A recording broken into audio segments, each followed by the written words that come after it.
2020 quedará en la historia como el año del COVID-19.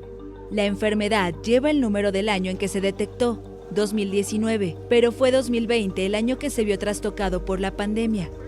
Confinamientos, mascarillas, alcohol en gel, protocolos de salud, cuarentenas, términos y medidas que irrumpieron en la vida de prácticamente todos los habitantes del planeta. El llamado nuevo coronavirus se propagó primero en Wuhan, megalópolis en el centro de China, donde se detectaron los primeros casos. Desde allí se extendió al resto de Asia y luego a Europa. El 11 de marzo, la Organización Mundial de la Salud declaró la enfermedad del nuevo coronavirus una pandemia. Para entonces, Italia y España se habían convertido en el epicentro de la pandemia, seguidas por el Reino Unido, donde incluso el primer ministro Boris Johnson resultó contagiado y necesitó cuidados intensivos. Pocos días después, los Juegos Olímpicos de Tokio fueron postergados, algo que solo había ocurrido durante las guerras mundiales. En la mayoría de los casos, la respuesta de los gobiernos fue drástica. A mediados de abril, cerca del 60% de la población mundial, unos 4.500 millones de personas, llegó a verse afectada por algún tipo de confinamiento. En los primeros meses hubo escasez de materias primas. Faltaban mascarillas, insumos médicos y hasta respiradores, fundamentales en los casos más graves. En algunas ciudades colapsaron los hospitales, pero también los sistemas mortuorios. De a poco, entre cuarentenas, aislamientos y confinamientos, millones de personas debieron adaptarse a la nueva normalidad. Los principales puntos turísticos del mundo quedaron vacíos. Los autos desaparecieron de las avenidas, los comercios cerraron, los eventos deportivos fueron cancelados. La gente se acostumbró a contactarse desde las ventanas o a través de Internet. Hubo conciertos, shows, bodas y festejos de cumpleaños a distancia. Después de Europa, el COVID-19 golpeó de lleno a América, con miles de casos y muertes en Ecuador, México o Perú. Brasil y Estados Unidos fueron los países más afectados del continente. Tuvieron en común que sus presidentes Jair Bolsonaro y Donald Trump minimizaron el peligro de la enfermedad y defendieron el uso de la cloroquina, un medicamento rechazado por la comunidad científica internacional. Ambos resultaron contagiados, pero se recuperaron. El año también será recordado por protestas contra el racismo históricas en Estados Unidos, a raíz de la muerte de George Floyd el 25 de mayo. La imagen de Derek Chauvin, un policía blanco de Minnesota asfixiando a Floyd durante 8 minutos y 46 segundos, se volvió viral y generó indignación. Miles salieron a las calles de todo Estados Unidos y luego en otros países. Todos unidos bajo la consigna Black Lives Matter, las vidas negras importan, denunciando la brutalidad policial y reclamando justicia e igualdad. En varias ciudades las protestas no cedieron y no dan señales de que vayan a terminar.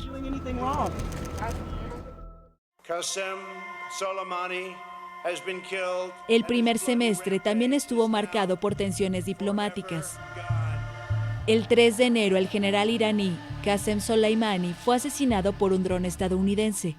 Jefe de la Fuerza Quds, de los Guardianes de la Revolución a cargo de las operaciones exteriores de la República Islámica, el general era considerado hombre clave de la influencia iraní en Oriente Medio.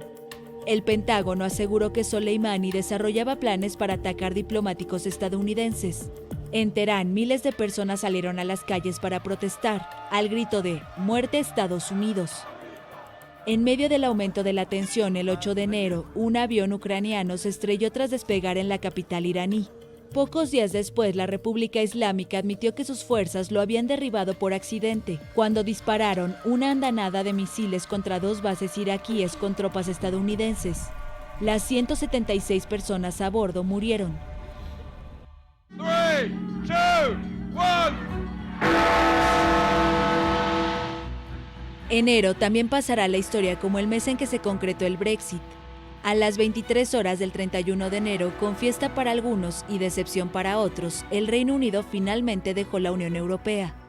El territorio del bloque disminuyó 5,5% y la salida de 66 millones de personas redujo la población de la Unión a unas 446 millones de personas.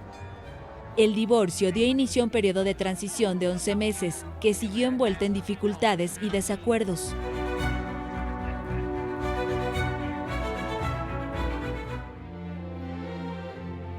El Reino Unido sufrió otra salida en 2020, pero esta vez en la familia real, Enrique y Meghan.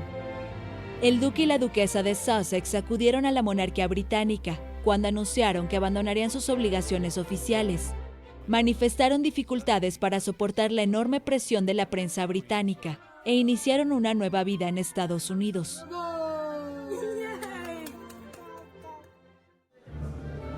En junio, casi el 78% de los rusos convalidaron una reforma constitucional que autoriza a Vladimir Putin a permanecer potencialmente en el poder hasta 2036. Las enmiendas incluyen medidas como la inclusión en la Constitución de la fe en Dios y el matrimonio como institución heterosexual. La oposición cuestionó los resultados. Cuando todavía se permitían las fiestas y ceremonias masivas, el Oscar se rindió a una película surcoreana. Dirigida por Bong Joon-ho, Parásito se convirtió en la primera película en un idioma distinto al inglés en quedarse con el premio principal. La comedia negra que aborda las divisiones de clases se alzó con 4 estatuillas: Mejor Película, Mejor Director, Mejor Filme Internacional y Mejor Guión Original.